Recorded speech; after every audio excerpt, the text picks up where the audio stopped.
Bagian Hukum Setda Banjarmasin menggelar kegiatan sosialisasi pengelolaan dan pemanfaatan aset daerah di Hotel Harper Banjarmasin, Jalan Es Parman, Banjarmasin, Baisukan, Rabu 15 Oktober 2025. Kegiatan yang diikuti oleh seluruh perwakilan satuan kerja perangkat daerah serta pejabat pengelola barang milik daerah di lingkungan pemerintah Kota Banjarmasin ini merupakan upaya memperkuat kemandirian fiskal daerah melalui optimalisasi aset milik pemerintah.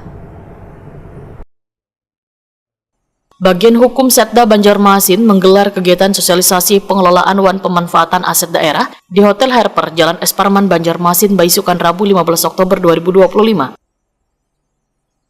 Kegiatan yang diikuti oleh seluruh perwakilan satuan kerja perangkat daerah serta pejabat pengelola barang milik daerah di lingkungan pemerintah Kota Banjarmasin ini merupakan upaya memperkuat kemandirian fiskal daerah melalui optimalisasi aset milik pemerintah.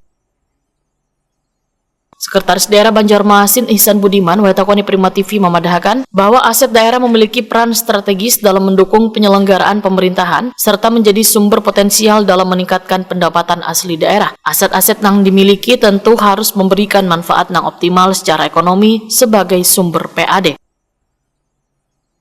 Ihsan Budiman menyoroti adanya penurunan transfer keuangan ke daerah dari pemerintah pusat yang berdampak langsung terhadap pelaksanaan berbagai program pembangunan di daerah. Wan menjadi tantangan serius bagi pemerintah Kota Banjarmasin untuk lebih mandiri secara fiskal. Pengelolaan dan pemanfaatan aset daerah secara tepat dapat menjadi salah satu strategi efektif dalam meningkatkan PAD tanpa harus menambah beban pajak maupun retribusi kepada masyarakat.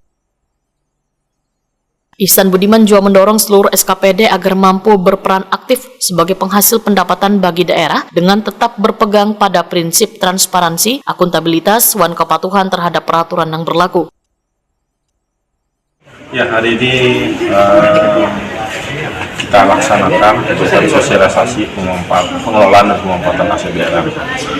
Ini hal yang sangat penting pada saat ini, di mana kita dituntut meningkatkan pendapatan asli daerah kita, yang mana pada saat peningkatan itu dalam sektor pajak sudah terkunci, kemudian dalam sektor retribusi juga tidak memungkinkan, maka kita melakukan terobosan-terobosan lain. Salah satunya adalah pemanfaatan aset kita untuk peningkatan pendapatan asli daerah.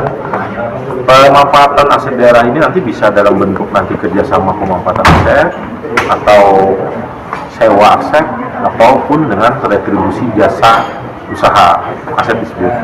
Dan ini sangat dinamis aset ini. Jadi pemanfaatan aset dinamis. Bisa karena aset itu mempunyai nilai itu sendiri, atau aset itu mempunyai nilai setelah ada turunan terhadap pengelolaan aset. Itu yang mungkin bisa kita lakukan, dan tidak hanya pada SKPD tertentu, tapi seluruh SKPD bisa mempunyai potensi, bisa dilakukan pemanfaatan aset. Bisa kecamatan, bisa beberapa SKPD. Bisa aset tanah, bisa aset gedung, bisa aset yang lainnya yang mempunyai nilai ekonomis yang bisa dimanfaatkan.